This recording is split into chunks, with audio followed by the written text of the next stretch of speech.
Kira-kira 4 tahun udah tahu apa belum? Saya juga nggak ngerti. Kira-kira gimana Andai tuh? kata saya bisa jadi anak 4 tahun, mungkin saya baru bisa ngomong gitu.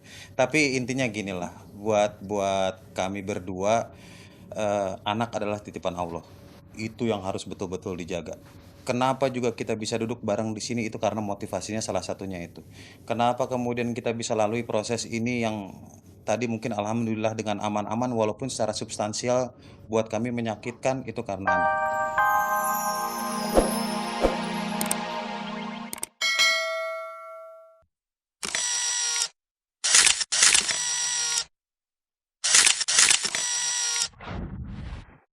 Sekian lama tidak muncul dalam jagat hiburan tanah air, aktris era 80-an Dian Nitami ternyata memiliki dunia baru.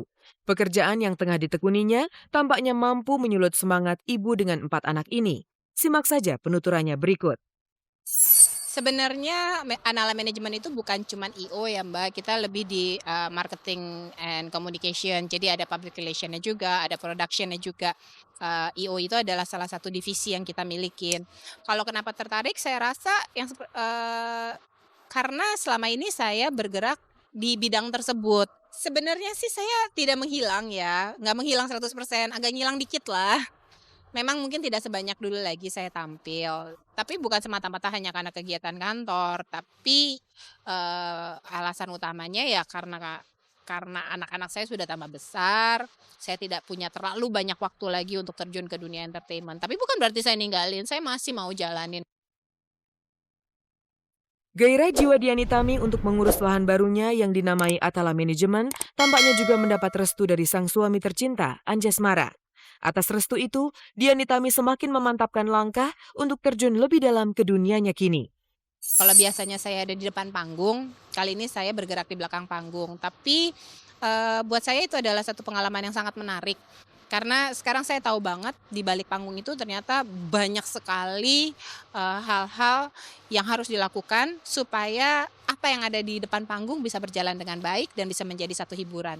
Jadi buat Anjas, apa yang membuat saya senang, apa yang membuat saya bisa berkreativitas, itu juga berarti sangat menyenangkan buat dia. Jadi dia benar-benar menyerahkan semuanya kepada saya, pokoknya apapun yang terbaik yang saya lakukan dia selalu dukung. Jika Dian Nitami diam-diam sedang membuka bisnis baru, maka Artika Sari Devi justru sedang disibukkan oleh tugas akhir kuliah S2-nya.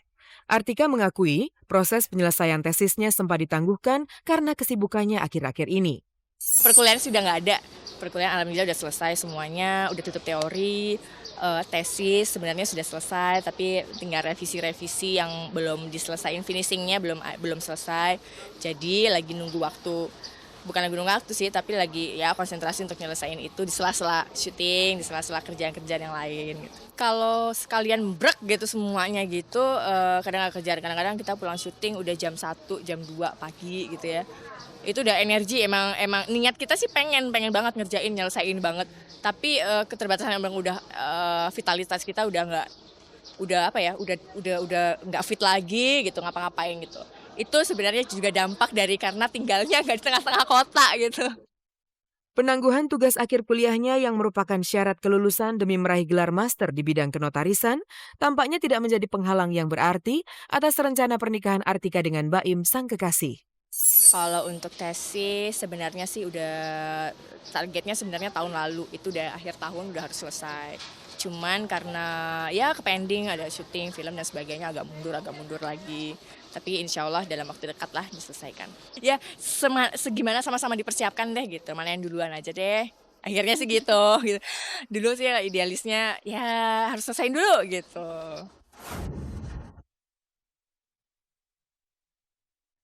It's something done.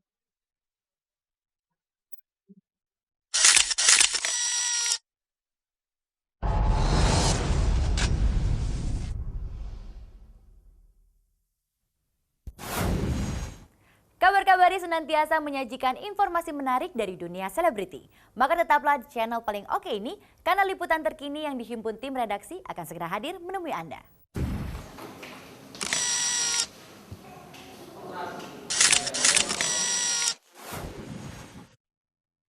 Balada syair indah yang selama 6 tahun menjadi dasar kuat atas cinta Yulia Rahman dan Luffy Triadi akhirnya kandas di meja hijau. Dan bertepatan dengan pembacaan putusan pengadilan seputar perceraiannya, Yulia Rahman pun jatuh sakit. Air mata yang menitik jelas pertanda betapa pedih hati wanita cantik ini.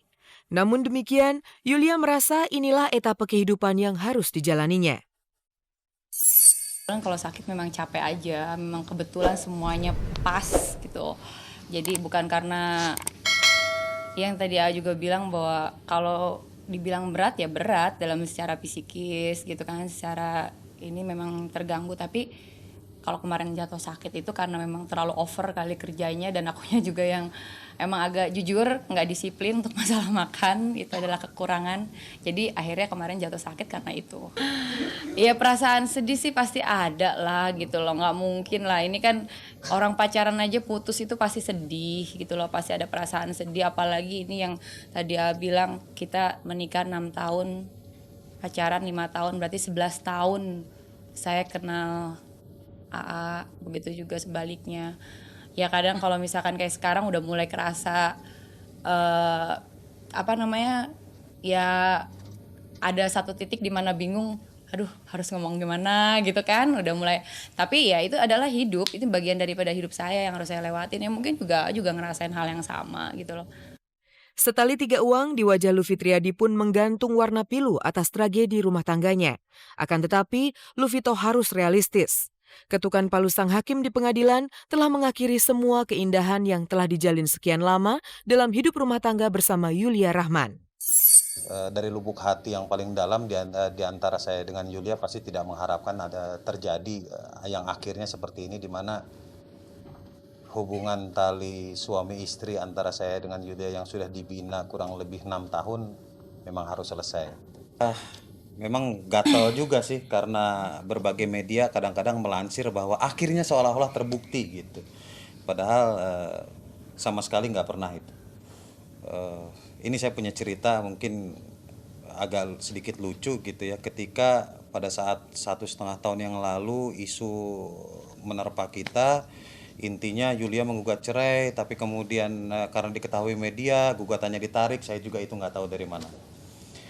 Meskipun harus menelan pil pahit, ibu dari Kayla Aura Fabian ini masih dapat bersyukur atas jalannya persidangan. Yulia pun menegaskan kepada pers bahwa masalah hukum dan segala sesuatu yang menyangkut inti permasalahan rumah tangganya tidak mungkin dibicarakan pada press conference yang diselenggarakan kemarin. Substansi daripada permasalahan yang sudah terjadi gitu loh. Alhamdulillah, bukan alhamdulillah artinya bersyukur gimana ya, semua berjalan tidak berjalan dengan baik gitu ya. Maksudnya dari hubungan silaturahmi aku dengan keluarga juga baik. Jadi aku nggak bisa jawab untuk masalah, kita udah sepakat juga kita nggak akan jawab untuk masalah apa yang sudah diputuskan gitu loh yang kemarin gitu. Jadi kalau misalkan mau tanya masalah anak, masalah apa, kita bisa duduk baik di sini, itu kan pasti semuanya baik-baik gitu.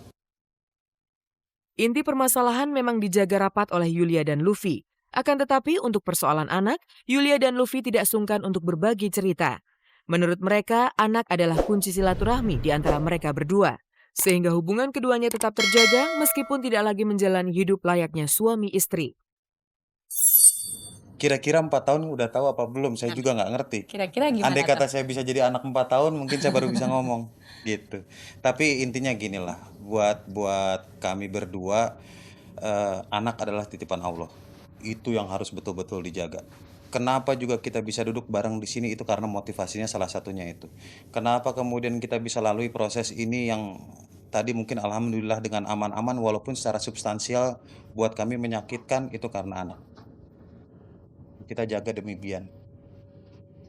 Sehingga hubungan silaturahmi ia terhadap keluarga saya dan sebaliknya saya terhadap keluarganya ia sampai sejauh ini insya Allah akan aman-aman aja.